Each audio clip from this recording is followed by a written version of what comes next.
The epidemic is bringing China to its knees. And it spreads along the supply chains. In Europe, the most affected will be Germany and Italy. The coronavirus is way more grave than they make it seem. Millions of Chinese are stuck in cities in complete lockdown. By now, it is spreading across the States and Europe.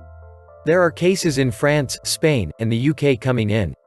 It is spreading in the USA as well.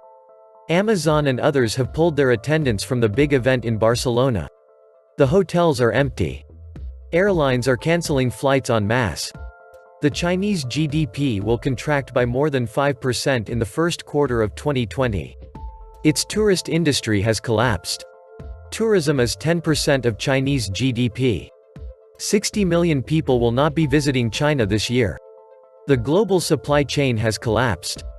Delivery of consumption goods, etc. to the world and USA is cratering. China is disintegrating. The virus is bad enough, but the economy is shutting down. We won't be able to get the things we need to survive. For instance, America grows a lot of food as long as there is chemical fertilizer. The unfortunate thing is that we don't make fertilizer here, or at least not enough to support our population. The whole planet is going to shut down due to the virus, or as a ripple effect of other countries shutting down due to the virus. Meanwhile, most stocks are hovering around their all-time highs. Remember that after the SARS breakout, we went down to -40% in some sectors. And SARS was nothing compared to this one. It seems simplistic to think that China can register a positive growth rate this year. Just the loss of 3 weeks in total would be enough to wipe out 6% of Chinese GDP this year. Too pessimistic? If anyone thinks that China will return to work soon as if nothing had happened, he deludes himself big time. All this reminds me of 1929 all over again. Only the star of the show has been replaced. In 1929, the USA was the world's cheapest producer of goods and agriculture. Totally first in the mechanization of production, i.e., railroads, tractor combines, auto assembly. And a new way to play the market. Then it broke. China produces but kept 1800 sanitation and food supply, their downfall. But will it spread? 400 million people quarantined, and the second largest economy grinds to a halt. It's like a thermonuclear weapon hits China. The blame lies with primarily Bill Clinton. He gave China most favored nation trade status. That cooked our goose because China cheats like it's no one's business. For a starter, we must bring back our pharmaceutical industry from China. They are going the way of a big civil war. Welcome to the Atlantis Report. The broad policy direction for many of the world's central banks and governments now hinges on one question: how will the Chinese government respond to the economic shock caused by the coronavirus? The impact of the current coronavirus epidemic has already been felt in the automotive sector, which represents the heart of industrial manufacturing not only in China but, for example, also in Germany. Automotive plants throughout China have been ordered by the Beijing government to remain closed after the Lunar New Year holidays. Volkswagen, FCA, Toyota, Daimler, General Motors, Renault, Honda, and Hyundai have stopped production in what is the world's largest automotive market.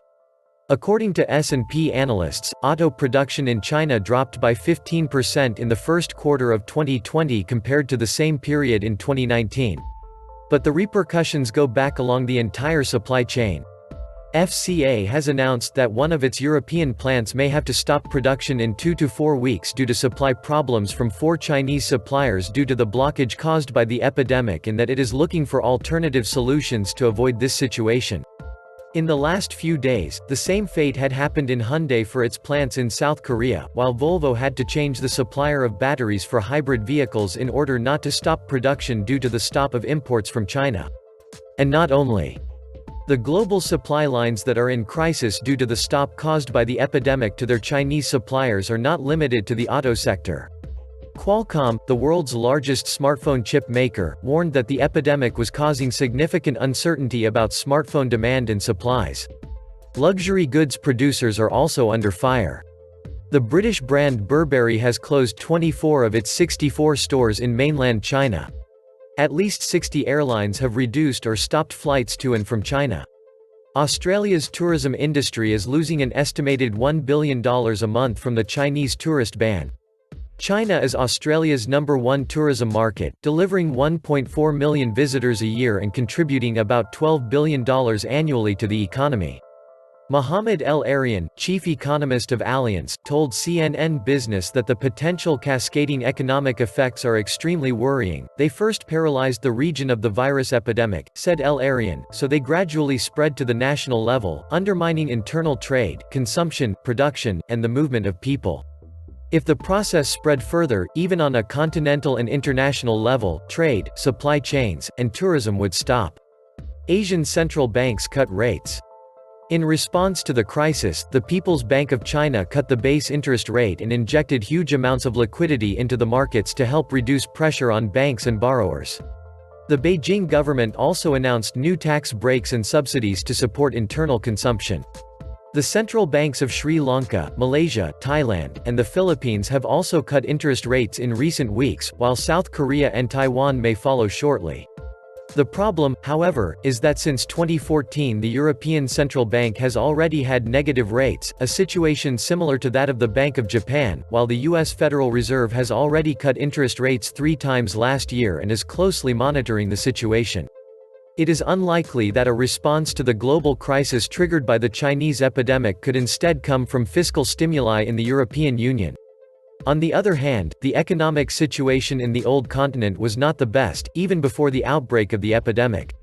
In December, Germany saw a dramatic contraction in industrial production, with -3.5% on an annual basis, which is the worst figure since the 2008-2009 recession. In Italy, however, the experience of citizenship income so far does not seem to have generated significant results in terms of an increase in domestic consumption and gross domestic product, which in the fourth quarter of last year fell by 0.3%, with the worst figure being 2013. With the 2 main EU manufacturing countries and 2 of China's main production and commercial partners already in difficulty, 2020 does not bode well for the European economy at all. China as the new Chernobyl of globalism. If you visit, you die. Leave your relocated business behind and run, to the safety of anywhere. The US had an approved trade agreement. Or back to the US. You decide. Toyota, factories still closed. The Chinese economy has actually been stopping for a month, between a New Year's Eve break and the stop imposed by the authorities on businesses to avoid spreading the infection. Factories and offices must remain closed until the end of February, inclusive, but several companies will extend the closure. The Japanese automaker Toyota, for example, announced a 1-week delay in resuming production from its factories in China.